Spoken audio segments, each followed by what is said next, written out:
मंगरुळपीर तालुक्यातील मथुरा तांडा बलात्काराचा आरोपी फरार, पोलिसांचा फज्जा, पीडितांचे उपोषण, न्यायाची अपेक्षा। वाशिम जिल्ह्यातील मंगरुळपीर तालुक्यातील मथुरा लवान तांडा येथील 16 वर्षीय पीडित मुलीवर तिचे आईवडील घरी नसताना तिच्या मनाविरुद्ध तिच्यासोबत जबरदस्ती अत्याचार केला जातो। त्या घटनेची फिर्याद पोलीस स्टेशनला दिली जाते। त्यांच्यावर गुन्हा दाखल केला गेला, परंतु आरोपीचा पत्ता नाही, तो फरार आहे।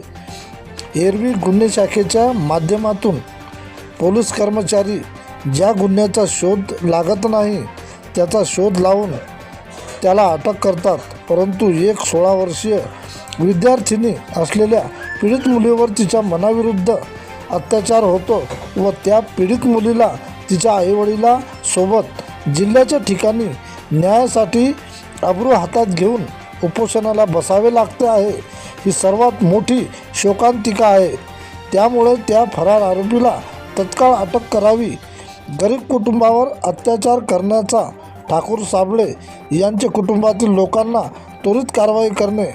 4 महिन्यापासून फरार असलेल्या आरोपीपासून आमच्या जीवितवाला धोका असल्याने त्याला त्वरित अटक करणे, या प्रकरणातील संबंधित पोलीस कर्मचाऱ्यावर तत्काळ कारवाई करीत त्यांना निलंबित करावे, अशी मागणीसाठी पीडित मुलगी आईवडिलांसह तिच्या अधिकारासाठी वाशिम येथे जिल्हाधिकारी कार्यालय येथे न्यायाच्या प्रतीक्षेत आमरण उपोषणाला बसली आहे।